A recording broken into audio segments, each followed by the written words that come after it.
Okay, this hangout is live, and I have the great Lucy Steigerwald with me and Liz Halawaga. Did I have it? Perfect. Yeah. Halawaga. Yeah, You're just like Obama. just like That, Obama.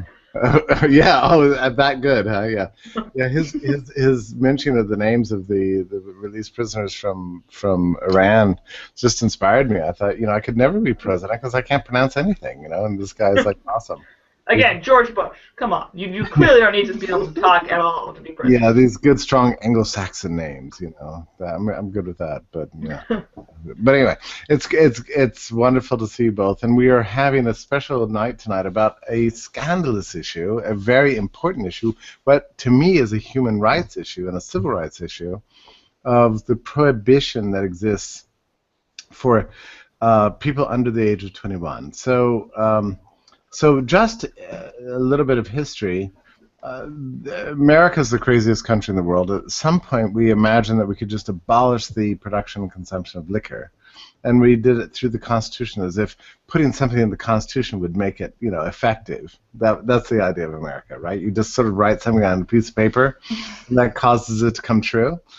And so this was attempted, and it didn't work out, and people were really sick of it. And I guess it lasted, what, 12 years, something like that. And then FDR was running, this would have been in 1932, and he ran on a platform of balanced budgets and fiscal discipline, but mostly he was the candidate who favored the repeal of prohibition. And people were very enticed by this. They're like, yeah, I want to be able to go out and get a beer. So they voted for FDR, and what they got was, of course, Mussolini's Italy, imported straight to the U.S. instead. But nonetheless, the amendment was repealed, and so it lasted until about 30 years ago. The federal government, under the pressure from a group called Mothers Against Drunk Driving, raised the drinking age from 18 to 21, putting the U.S. on par with like Uzbekistan and Zazbekistan, whatever. I mean, all these weird countries in the world, and Saudi Arabia or something. So we have one of the highest drinking ages in the world, and it's given rise to a culture that I personally never experienced, because when I turned 18, I was grandfathered in under the old system. People who were born 2 weeks after me were not allowed to drink for another 3 years. So Oh, weird. yeah. So I didn't really experience this, but everything I know about what's gradually emerged in this sort of set of underage drinkers is very strange. We have a huge culture of what I would describe as like secretiveness, criminality, fake IDs. There's a huge industry in this product. You have to have one. I mean, every bar in every college town in the United States, depends fundamentally on people breaking the law in order to drink there. And if people complied with the law, they'd all go bankrupt. But aside from that, you've got a culture of secretiveness with grossly irresponsible levels of drinking taking place in dorm rooms and frat houses and so on, secretive places on campus. Also, houses that are nearby campus, they become very lucrative properties in a sense. So their owners will actually like move out and rent them to people who then at very high rates, very, very high rates, because their renters know that they can rent them out for weekend parties, where, again, the whole purpose is to consume liquor. So this strange culture has emerged that's like deeply corrupt and abusive, because this small set of people in this age group are not used to drinking, and they are disincentivized to drinking like adults. Instead, they abuse it, and so it's pre-gaming, it's binging. And a recent survey showed something like 2/3 of American college students had admitted to binge drinking sometime in the last 30 days, which is an astonishing figure, really. What's the official definition of binge drinking? I'm not really sure. Do we know? There must be, but I don't know. I mean, the kind of drinking I hear described among the set is something that I've just personally never experienced. I mean, I can't even imagine it. Drinking to the point of blacking out, pre-gaming, so you drink, just unbelievable amounts of liquor, wine, and beer, because you have an uncertainty whether you can get it at any time that night, and you've got to sort of last till 2, 3 a.m., right? So you pre-game at 6 or 7 o'clock to get through the rest of the night. It's alcohol abuse syndrome, essentially, or alcoholism, and basically what it is it's the recreation of Prohibition to, in the least responsible generation. I mean, these people that are, somewhere between high school and 21 years old. And I don't know. I think it's a scandal, and it's not even a political issue. Although I'm very encouraged in the last several months, we've seen like 3 states actually consider lowering the age, to 18. But we're so far from. I mean, there's several bills and initiatives and stuff like that. California is going to have to vote on it next year, but I don't think it's going to pass. I don't think there's any chance of it, because this age group has no political power whatsoever. Well, I thought that piece was really good. I don't know. I'm echoing. Well, but now, so Lucy, you said you've never had, you didn't ever experience anything like this because you were a geek, and there's some people, who are this way. But what about you, Liz? You're still in college. You're not 21 yet, right? I'm actually 24. Oh, okay. But in Canada, the drinking age is actually 19, and 18 in some provinces. Okay. So, yeah, interestingly enough, I lived in Ontario when I was in undergrad, and yeah, when we were 18, it was this sort of, everyone was away from their parents, so it was this whole new world. Everyone's running away from the cops, and it's really exciting. But once you hit 19, it's not so much of a big deal anymore. And going to the States, it was interesting when people were talking about making a big deal about drinking. And then I realized the age was higher, 21. And so it was this backwards world where I felt like I was older than people who were, actually older than me. It's just bizarre. I was saying before we got on stage, Jeff, that actually my first legal drink was also in Ontario because my family goes up there sometimes. So when I was 19, I got to go to a bar and order a beer legally because that's the magic of Ontario.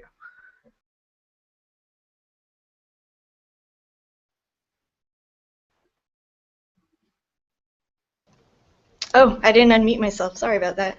Yeah, what exactly, did you come here on your birthday, or was it just... No, I think it was the summer after we just lost Jeff. Hopefully he'll be back. We can talk about this. We can handle this. It was just that we'd come up there in the summer, and I was 19, and I was like, I can order a beer now. I didn't want to mislead Jeff, though, that I was that much of a geek that I didn't drink underage, because I have libertarian parents, and lucky you. Our summers in Canada also were sort of about learning how to drink a little bit and learning how to be a little bit adult in that way. But well, that's how it should be, right? Yeah, I mean, I think I got sort of the European version of drinking. Well, and I just happened to get that, which is good, because I had some times of like drinking too much, well underage even, but I didn't, by the time I went to college, drinking wasn't really a novelty anymore, which I think is a good thing. Because, right, same here. Yeah. Mm-hmm. I started quite early. I think I was 12 or 13. But by the time I was in college, yeah, I would say that I was one of the few that didn't really make a big deal out of it. And I'm glad in the end, for sure.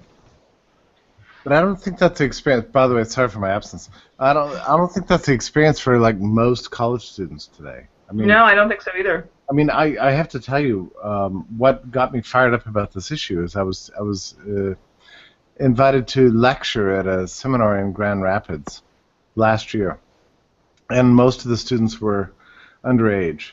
And we arrived there, and I thought, well, this is going to be a great occasion to teach them about free market economics and that sort of thing. But we were there together for 3 days, and my strong impression from the event was that economics was not the issue. It was liquor that was the issue. That was the main thing everybody was thinking about, like all the time, like how are we going to drink? What are the laws of Michigan? What's Grand Rapids like as a place? You know, do they card you at the door? Are they strict about fake IDs? You know, who can buy us liquor? Does anybody know anybody locally? I mean, it became such a huge issue. It was like the #1 driving thing. And I was like, I wanted these people to care about economics and learning, but all they cared about was drinking.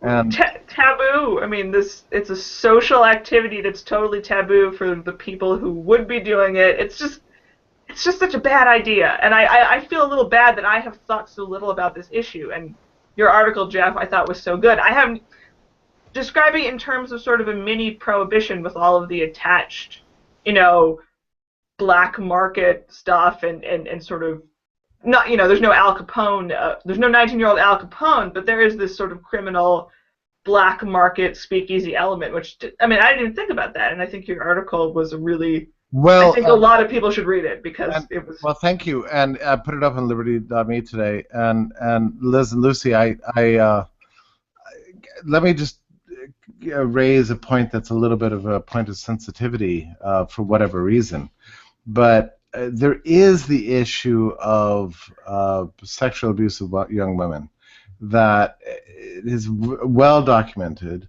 That's a huge feminist issue. You know, we all saw Lady Gaga's video "Until It Happens to You" that highlights this, and it's something that, like, the right wing, for whatever reason, wants to deny exists at all. And the left wing wants to use as a paradigmatic case of, you know, the oppression of patriarchy, that sort of thing. But to me, it's all just a consequence of prohibition, because women are not safe on campus anymore, insofar as they're seeking out any kind of liquor, because they end up in these strange private places. They can't monitor what they're drinking. They're not used to governing how much they drink. And they end up being, you know, surrounded by predators, essentially, and leading to very bad experiences. So, what is your impression of that issue? I've had the sense that maybe the, you know, Reason Magazine crowd and the National Review and so on are kind of underplaying this because they see it as like a pain in the neck feminist, you know, left wing issue. Ronnie, so whatever the hell's name is, has written on this issue, the underage drinking plus the illicit drinking plus the sexual assault thing. He's actually been he does a lot of college reporting, and he has talked about that a little bit. Okay. I don't know that it's talked about a great deal in the sort of publications that we might read, though. I think that's true. Yeah, it seems like it's underplayed, and it's got a different cause than the left thinks, than the feminist left. You know, wants to use it as a paradigmatic case of, you know, patriarchy gone mad, and the inherent abuse of, you know, a world ruled by men. But it seems to me that this is just a reflection of prohibition. Essentially, it's not complicated. You know, this is the kind of stuff that happens in that world. Sure, but let's not forget that men also are taken advantage of under the influence as well. I've actually seen it happen. Oh, well, not like, you know, the actual incident, but things leading up to it. So, yeah, I think men are ignored in this topic as well. I think that's generally true. I think, you know, I don't think really it is that women aren't safe in college, and I'm not going to, you know, I really don't want to blame any victims, but fundamentally, binge drinking is not safe. And worse than that is the fact that America is so horrible and does not teach people how to drink, ever. And there are, you know, one of the things that I think that has changed in America also over the years is parents are more overprotective. So now you have kids who are extra protected being released onto a college campus, and they have no idea how to drink, and there is this speakeasy culture, and it's just, I mean, it's such a disaster. Like, it's such a bad combination of elements. Right, or it's not even getting people to teach people how to drink. It's just letting ourselves handle however we wish. And for lack of a better term, just let the market figure it out. Well, that's my sense of it, too, is that, like, you have to have, like, normalcy exist in order for norms to emerge. And if you make things illegal, weird shit is going to happen, you know? And bad shit. You get where we live today. Right. Yeah. And it's so sad to me that so many young people just think this is normal. I mean, it's a very interesting thing, just how much, like getting a fake ID. It's just sort of what you do. And, I never needed one, lucky me. But I remember my sister showing me her fake ID when, I don't know, she was maybe 17 or 18. Yeah. I even remember the name on it, too.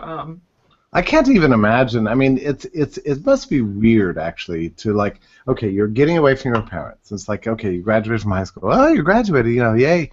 And then you're, like, going off to college. It's like, okay, now I have adult responsibilities. I have to, pass the test, and, I have to get through college or whatever. But the entire state apparatus is telling you, broadcasting to you all the time, we don't trust you with a Coors Light, Right. I mean... yeah. On the flip side, though, it introduces some people into the world of entrepreneurship. Yeah, that's certainly true. as did Prohibition, right? That's true. The best is when you're the underage person providing the alcohol to the other underage people. Then you feel important. Theoretically, not that I would know anything about that from 9 or 8 years ago. But in the end, though, I think what it does is it subsidizes a kind of a culture of incivility, and that's what troubles me the most about it.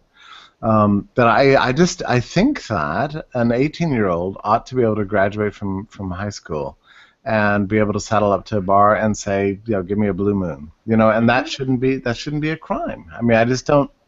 I don't see that as being dreadfully dangerous to the social order.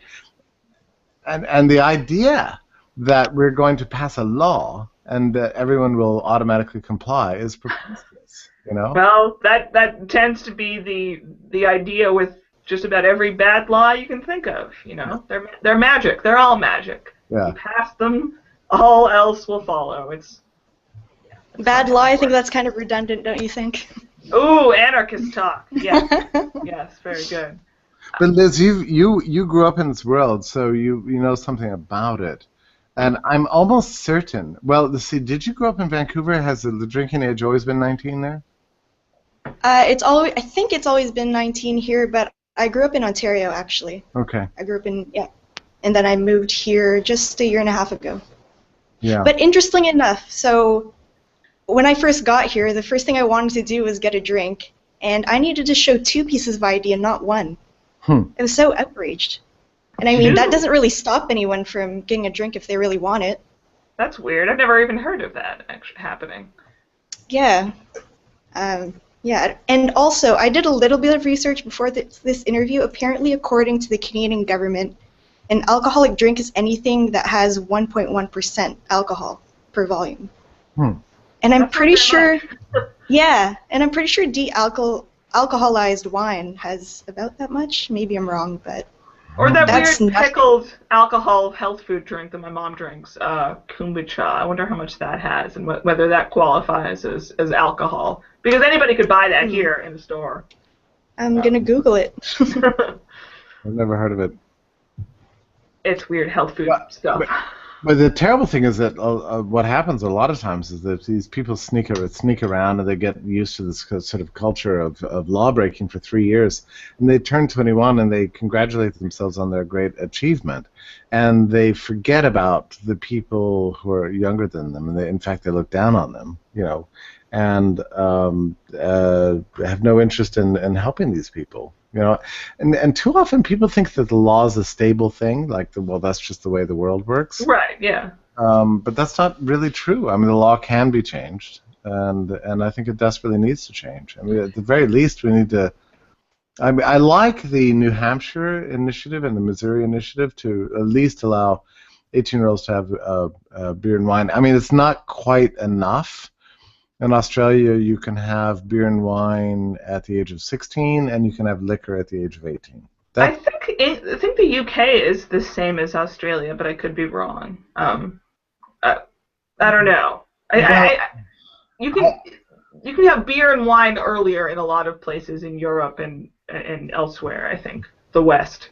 Yeah, well, it only makes sense. I mean, if you look back at the sweep of history, I mean, wine has always been used as a purifier for water, essentially, and the people have been drinking since they're babies, essentially in American history, I know.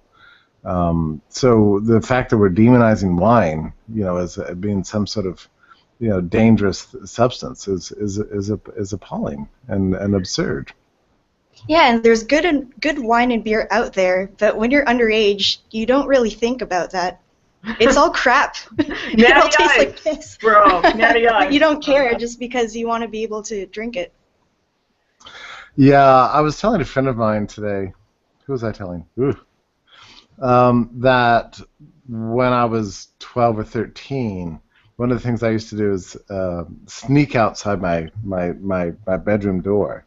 And my friends would steal beers from their parents. We'd have like 6 friends, and they would all steal beers. And then we would, it was midnight, 1 a.m. or whatever, and we'd all gather around some place in the desert or something like that, and as much as beer as possible, and we'd drink it, just for the purpose of, because it was like a narcotic. It was like, I don't know, why do we do it? I don't know. I mean, it's just dangerous or something. I don't really know. But it's appalling to me that, and yeah, okay, when you're 12, 13, 14, okay, that's, what you do. But when you be doing that at 19 and 20, when you're off at college, Well, let me make a brief argument in favor of the fun of the illicit. This is not to justify actual laws or to suggest that you're not right, that the speakeasy culture isn't bad, but I've had moonshine, like proper illegal moonshine, and it was much more of an enjoyable experience than any other alcohol, probably even since I was underage, because I knew I wasn't allowed to have it. It's this epic hillbilly thing, and it just there is something almost natural about enjoying the law breaking the rule breaking aspect of it. Yeah, I remember once there was a janitor who cleaned up an office I was working in. And I was having a bottle of gin or something. He said, "Oh, you drink that government liquor?" And I said, "Government liquor?" He goes, "Oh, yeah, that's what that is." And by which he meant that it was like licit, right? I said, yeah. Well, what do you drink? And he's like, "Well, I drink moonshine only, That's awesome. So, wow, hardcore. So suddenly I was like looking at my bottle of gin and thinking, okay, so this is government liquor, let me try some of yours. Then he brought some in for me. But Lucy, I don't know what you're talking about. This stuff is ghastly, at least the stuff I had. Oh, it was North Carolina. It was smooth as anything. It was wonderful. This is Alabama. And I've had some in New Hampshire, and it tasted like stuff that I would use on a wound or something. Exactly. I mean, when I decided I knew better than to just drink it straight, right? So I put a steel spoon into the stuff, and I don't know if it actually softened the steel, but it seemed like it could have, because when I put it to my lips, it turned my lips into like cardboard. I mean, it was so strong. Well, you didn't go blind, right? That's the first step in terms of moonshine. That's the test. But isn't it awesome how many? It's kind of funny how this is playing itself out. But nowadays, there's so many liquor, government liquor bottles that are marketed as moonshine. You can. I know, yeah. That's. I'm gonna start using that term now. Yeah, government liquor. Yeah, that is good. I gotta remember that. No, that's what he told me. But I mean, it's just there's so much hypocrisy about the drinking culture in general, and not just among. Anytime there's prohibition, like the prohibition against drinking while driving, has led to a culture of just preposterous levels of non-compliance. In the U.S., you drive along anywhere on the highway and stop at any convenience store, and they've got all the liquor out there for you. You know, the big, huge, tall cans. Not in Pennsylvania, though. Yeah. I haven't seen Utah either. Yeah, I don't understand Pennsylvania because it's otherwise kind of a decadent state. I don't get their sort of prohibitionist culture. It's a little strange to me. It's the Amish, right? Or something, yeah. I don't know exactly how we got so bad. Well, anyway, I'm glad we're I'm not sure if this was just a Massachusetts law or Boston, but apparently you're not allowed to discount liquor, and so instead of discounting liquor during happy hour, they discounted food. And so every time I went out, I didn't feel like drinking, and I would just get pizza, like a whole pizza for $3, and the waitress would be so pissed at me. But it was great. It was great, damn it. Well, every law you can get around, Salt Lake City. Have either of you been there? Long time ago, but yeah. I don't remember, but yes. So I was like 4 years old. I spent a couple of years there, 2 weeks at a time, so I got to know the place pretty well. But they change the liquor laws almost every year. And so when they liberalize, all the bars crowded together, and in one area of the streets, and then the city fathers would say, "Oh, well, this is an appalling thing. Look what's happened to this area of town. It's just becoming a place for drunks to hang out." So they pass a law that says, well, you can only have one bar per block, and so then all the bars would disperse, and they would be all over the city, and then city fathers would say, "Oh, this is appalling. Now we've got drunks all over the city." Right. So, yeah, like you said, Liz, they would abolish happy hour. They had also there's a tradition where you order a beer and a shot with it, and it's called a sidecar, I guess.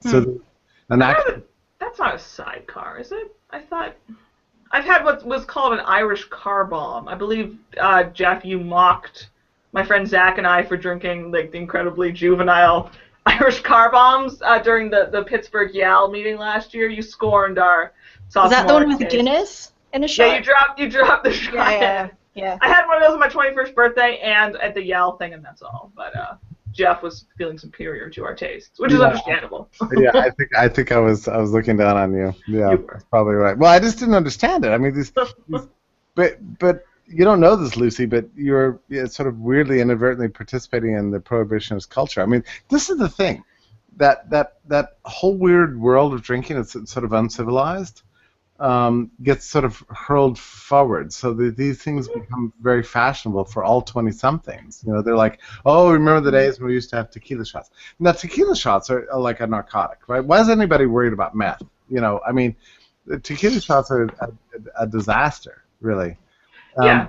But they're like the most common things now among the millennials. Just take a shot of this, take a shot of that, you can't keep up with your drinking under those conditions. I mean, how do you regulate your drinking when people are just slamming shots in front of you? And it's so weird. Like people tap them on the bar and then throw them down. It's like, what are you doing to yourself? It's like suicidal. I don't understand this. It's so weird. And it does creep. You're exactly right. It creeps into the people who can legally drink, and it takes over. And that is how people drink now. Is in the fashion, the same fashion as people who need to chug. Otherwise, we won't be able to get maybe beer the next place. Yeah, it does turn into that, and I don't know when that stops, because I don't think I'm old enough to have seen the more civilized drinking. It happens. I mean, it happens, but. When my friends have parties, it's not like a TV show frat party, I've never been to that kind of thing. But there's still, more than average drinking at enough parties. I have to say, real life is like that on a college campus, just like on TV. I think I missed all those. I was way too socially awkward to go to a legitimate frat party. Also, I went to a girls' school. But there would be girls, going down the street to Pitt. And some of those girls didn't come back second semester because they had destroyed their college career. Jeez. Because they had been let loose in the world of drinking, and they fucked up. So. That's a disaster. I can't even believe it. I mean, I can't even conceive of it. I mean, I believe in the capacity of society to sort of regulate and civilize people. You know, I mean, we do. We create institutions, and there's norms that emerge, or whatever. But when you make things illegal, you just sort of unleash every kind of hell. And I'm unfamiliar with the culture of drinking till you're blacked out. I mean, I just don't even know what that even means.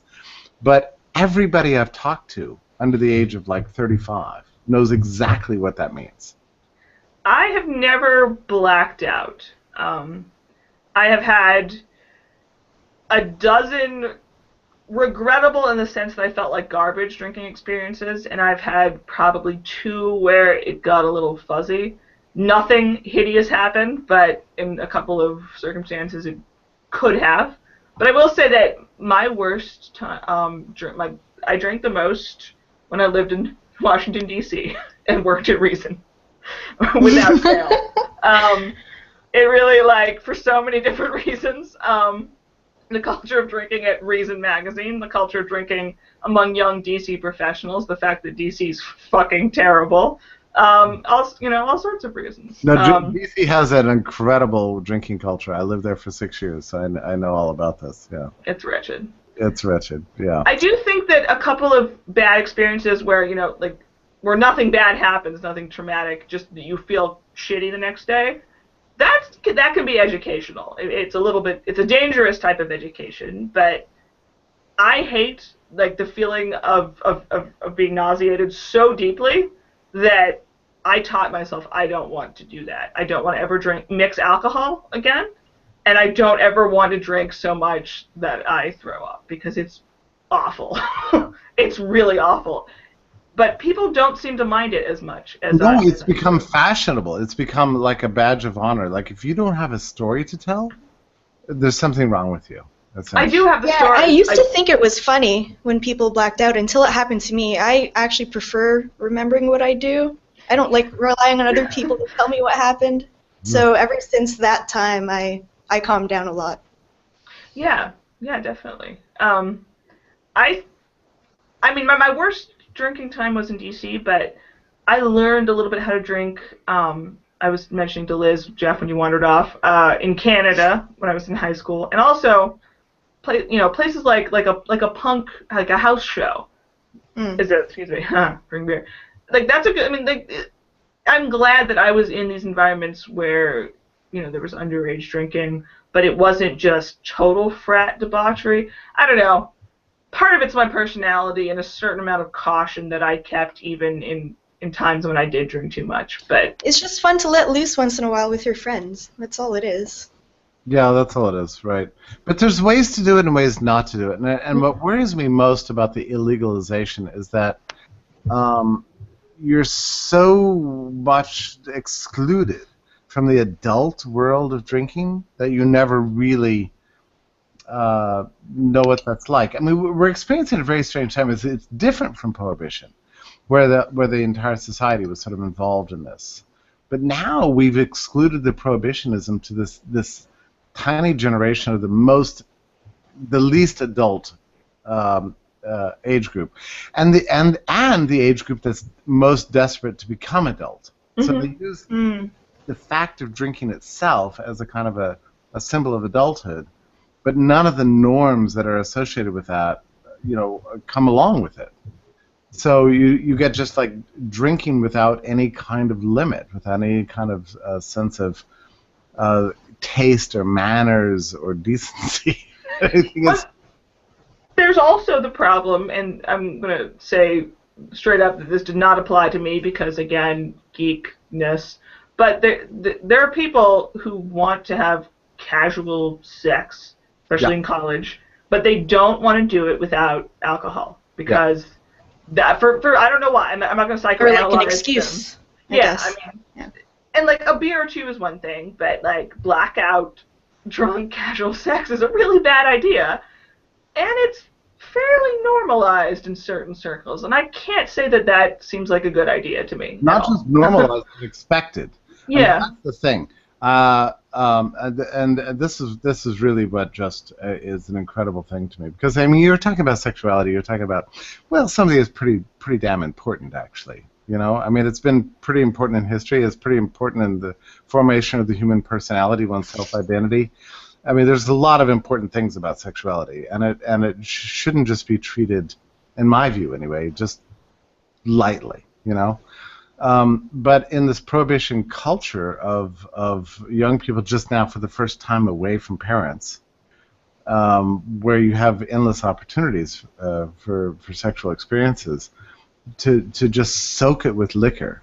Mm-hmm. It really is the conditions are very ripe for a vast amount of like lifetime trauma to happen, and. And the line between consensual and rape is not as clear as people like to pretend. At least in a lot of cases, yeah. Absolutely. The law doesn't quite cover, what we're talking about here. God forbid if it did. Yeah, right. Ultimately, society itself has to be the generator of the culture and the norms governing sexual behavior, essentially. But you kind of turn this over to a culture of lawless, ridiculous levels of self-indulgence at an age at which people are not in a position to really make good judgments for their future. You've really got an explosive, situation here. It's ripe for, very damaging experiences that shape people's lives. And I mean, I find it extraordinary. I mean, this is, to me, I look back at the history. Look, all this happened 30 years ago, right? I mean, that was when the drinking age was increased. And it was done by Mothers Against Drunk Driving. And it was just a bunch of adults that said, oh, our kids shouldn't be drinking. They should be moral. They should be upstanding. They shouldn't be doing bad things anymore. And we just passed this law. As if that's going to cause them, but the results are really a great example of unintended consequences. Because it's created this like a parent's worst nightmare. Of kids being sort of pressured, or feeling this pressure to acculturate themselves to a world of abuse of themselves. By themselves, and then making themselves vulnerable to the abuse by others, and it's been tolerated now for decades, and it's getting worse and worse and worse to the point that I don't see how we can stand it anymore. I feel like something's got to change. Yeah, and some people just echo. People use it as a social crutch. And this year this is so distracting. I know, it happened to me too. It was really bothering me. All right. Yeah, it's better now. I actually, last year in 2015, I went a whole year without drinking, and I found even as someone who doesn't drink as much, I still found it quite difficult. I mean, in social settings, usually people serve beer or wine, and yeah, sometimes I felt like I had to. I can't explain it. Yep. It's just so ingrained. I totally get it. You get swept along in the culture of the thing. Mm-hmm. I mean, I had an opportunity when I turned 18. I was in college when I was 18, and I saw the initial emergence of this in the Greek system, and I just was disgusted by it. I thought, well, that's not the way I want to drink. I want to go home and pour myself a nice glass of wine and study my economics books. I felt it, but nowadays people don't experience that because they can't choose between jungle juice at the I've heard that term in a while. Yeah, at the KAs. People still use it. Yeah, I'm sure they do. It's been a while since someone said jungle juice. Well, you can't decide to go home and have a glass of wine because that's not available to you. So the jungle juice is all you have, and so yeah, you feel this draw into the culture of ghastly levels of astonishing levels of drinking, really, and poisonous level. Oh, but here's the other thing that's weird about this.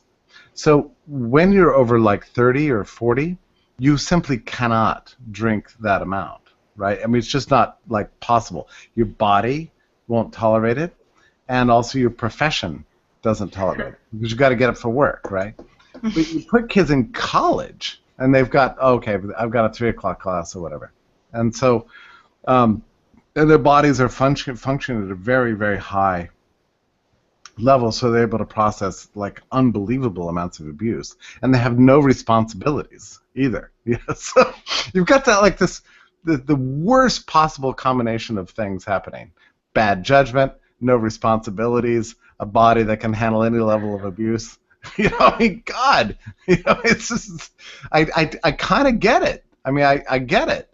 It's shocking, and yet we've created.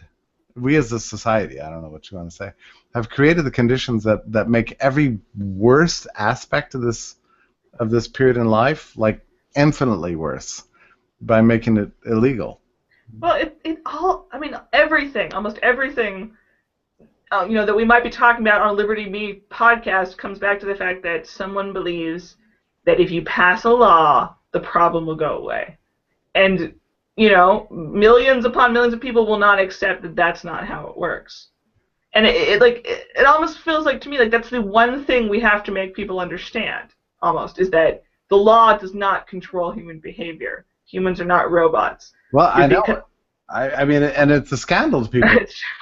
I mean, my sweet son, who has an essay coming out on Vox tomorrow morning on the subject of youth drinking, and you know, as a father, I helped him get his fake ID because I wanted him to have one, right? Because I wanted. Bless you, sir. Sorry, I wanted him to have one so he could have a normal life. But you know, despite that, you know, like Liz says, you know, he got like absorbed into the Borg of youth drinking. That's a shame. But so he writes this essay, and it's on Medium.com. It's going to be on Vox tomorrow, which he admits, you know, I mean, just like shocking levels of drunkenness, and you know, but he described the shaming that he experienced. It's like the messenger gets attacked, you know, like his point is to draw attention to all this stuff, right? That's true, but it's almost like adults can't process this information. You know, they're like, well, you're just a very bad boy, clearly. You know, no, it's generations of bad people. You know, it's not just this one kid. You know, but people tend to blame the messenger. Yeah, I found engineers especially were heavy drinkers, and they're the ones that work hardest at school, if anything. That's interesting. Journalists, of course, drink too much. Libertarians drink too much. DC people drink too much. Adults drink too much, and that's just. But you know, it's something everybody works through. You know, it's just part of life. But if you can't go into a public place, you know, that's what disturbs me the most. You know, is that you can't do this in a socially licit way. Then you're going to create a culture of criminality around it. And oh, by the way, the same is true for pot, I have to say. Yeah. And I've learned this, and you know, speaking as a non-pot smoker, I don't do this, but I've learned that there's a similar kind of culture, but it's far less damaging, right? I mean, people get together after the party, you know, for the after party events, and if you ever go to SFL, I shouldn't say SFL, any kind of gathering of young people. And they always talk about the after. It's taken me a long time to figure this out. When they invite me to the after party, that's the key word. It means. Did you know this? You know this, right? Yeah. I don't know how specific I want to get about SFL and after parties. You may or may not know. I know a few things about that. But Liz and Lucy, I find myself in an awkward position because I believe in youth liberation, and as much as possible I try to buy liquor for underage people because I think it's their civil right. But I also feel like I'm an enabler of a kind of a culture of abuse. You know, it's like where do you stand on that? I mean, like, Should I be buying? Should I be an accessory to this world as I tend to be?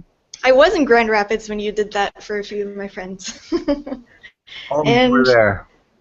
as long as you talk about the horrors of Prohibition, I think, yeah, you're free to keep doing what you're doing. It's about education, right? It's not just, hey, I'm breaking the law just 'cause I hate the government. It's more than that.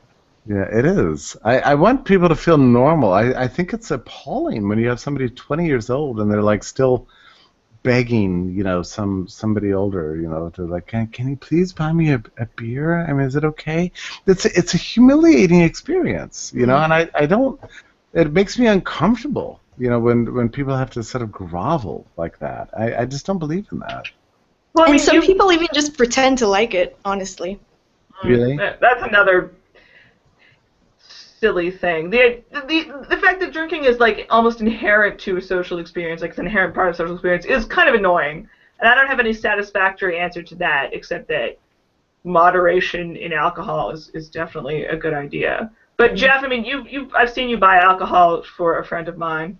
I won't specify his name, who was not old enough.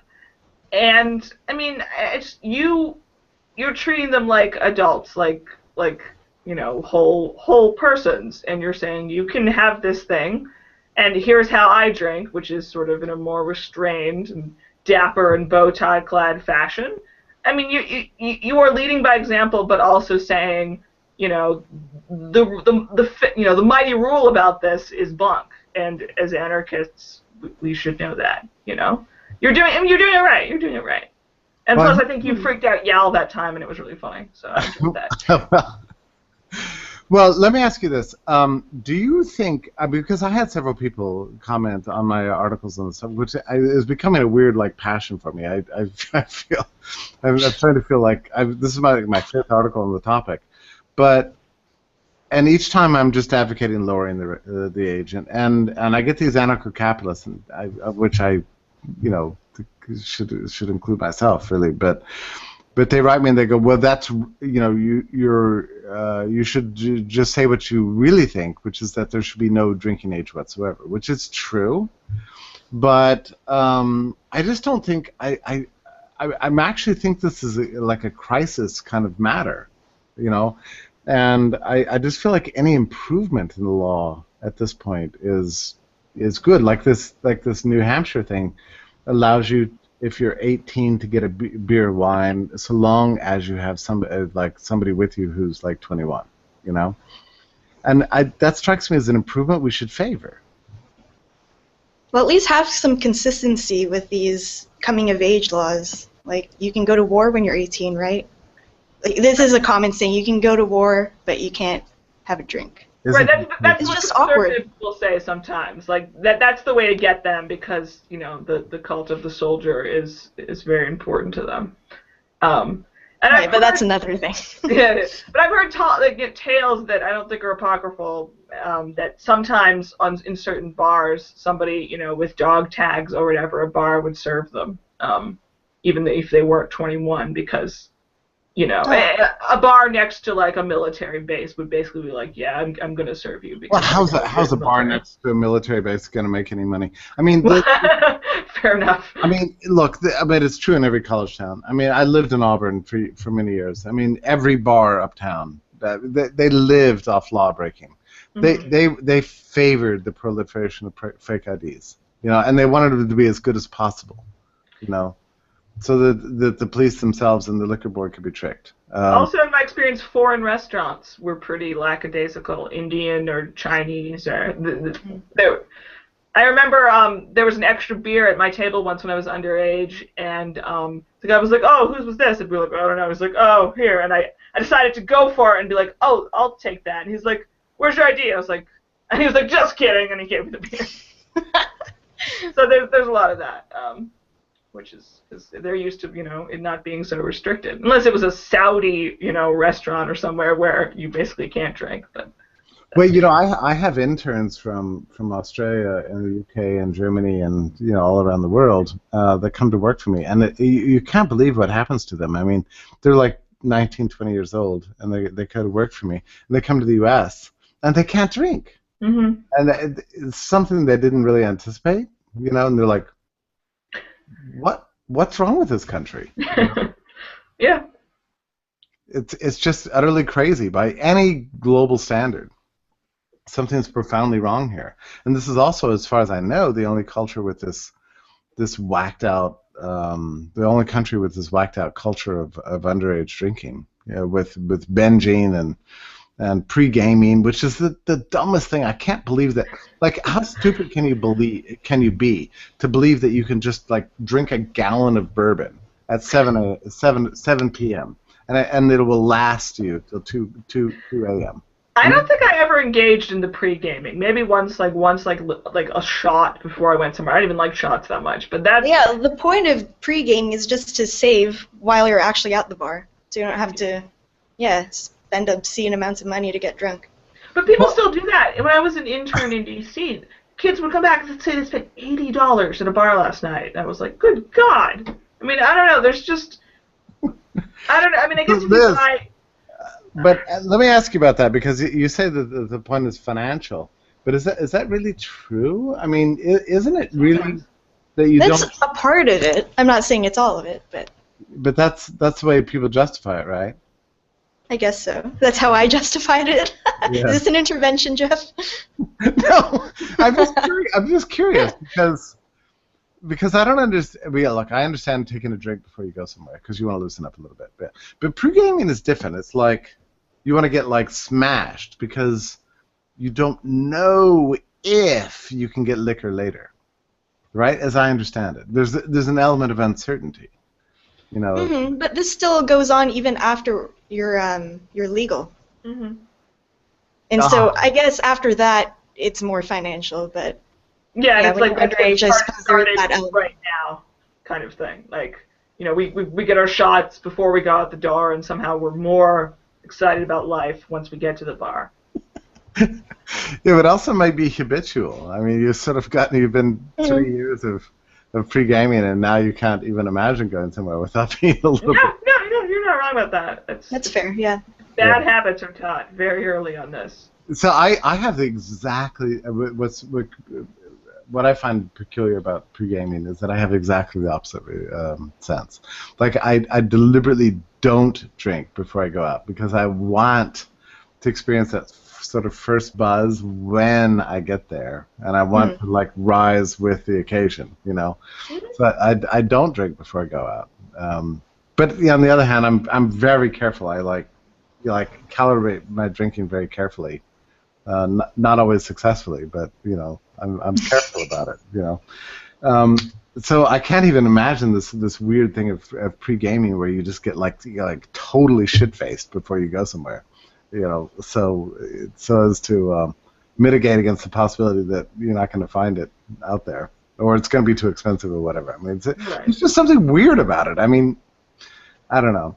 I feel like I'm a little bit of a stranger in a foreign land, really, as I'm describing this stuff, because I can't even imagine. I mean, all I ever wanted to do when I moved away from my parents, and my parents were teetotalers. I mean, like, my sweet, sweet dear father and my dear, dear mother just never allowed any liquor in the house whatsoever. So I wasn't raised with it, so I couldn't wait to get away.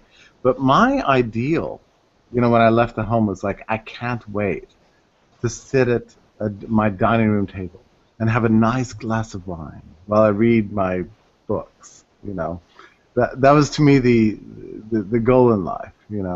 And now that's not it at all. It's like I can't wait to get away from mom and dad so I can, pass out and wake up somewhere where I didn't anticipate I would be. Yeah, and I think part of it for me back in the day was social anxiety, and it still can be that at a party if I really don't want to be there. And I think that people really I think that there's an element of that for certainly college people, without maybe they even thinking about it in those terms. Like, they don't feel comfortable, but once you're 3 beers in, boy, do you feel comfortable. Yeah.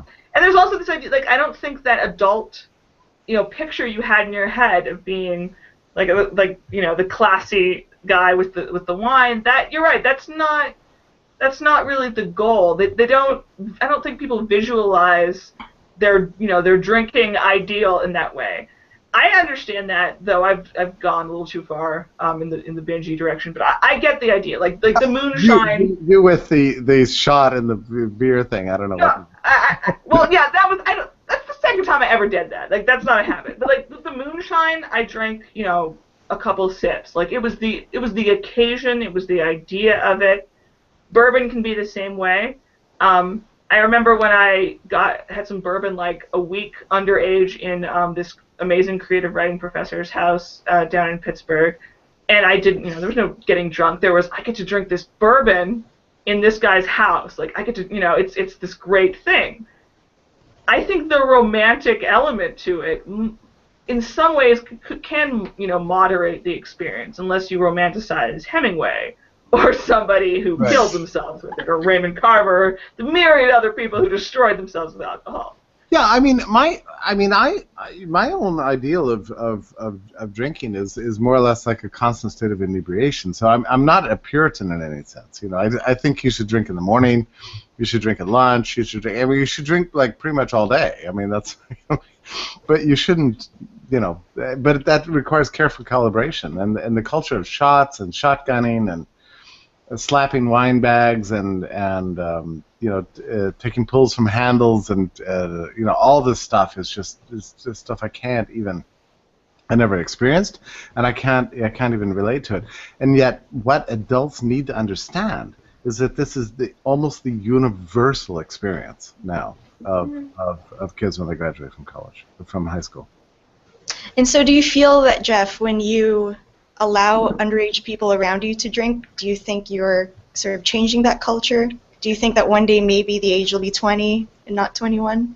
Yeah, I hope so. I almost consider it as a matter of human rights. Like I just don't think that the state has any right to tell people what they should and shouldn't do. And if I can be an accessory to helping their liberation, I kind of want to assist that. I feel like we don't have too many occasions in life where we can really help other people and do something truly benevolent and awesome for them. So the fact that I happen to be privileged enough to have this ID that permits me to get liquor, I feel like it's something I should share, with underage people.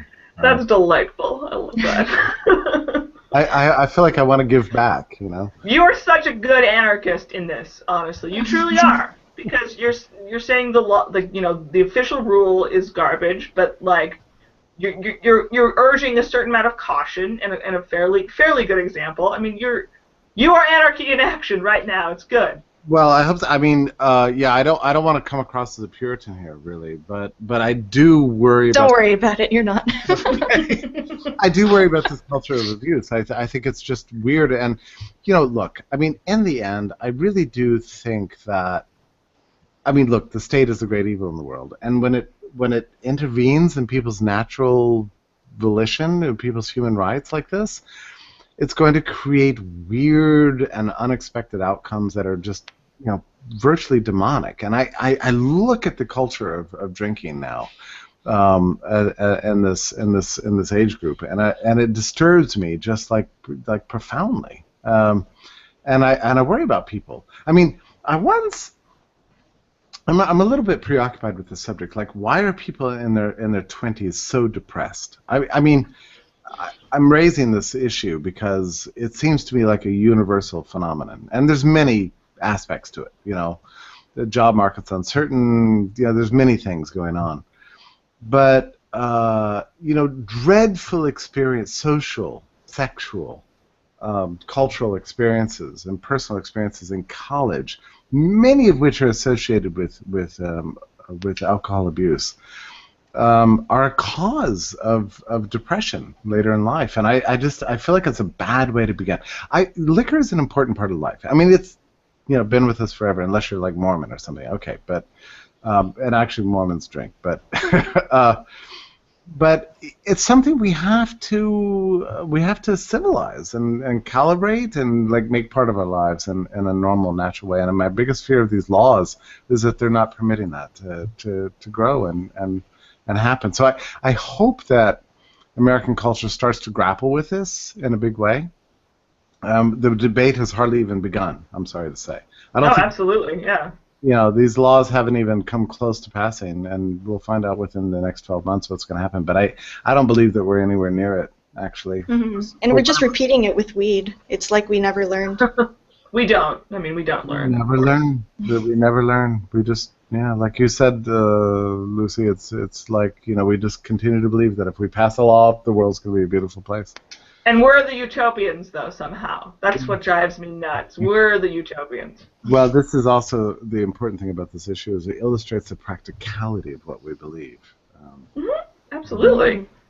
Well, thank you so much for spending the evening with me. I've enjoyed so much visiting with you, and it's nice to see you again, Liz. I'm sorry that I didn't remember that you're in Grand Rapids, and I'm sorry I was an accessory to your personal career. Very good. All the best. All right. Take care. Bye. Good. Bye, guys.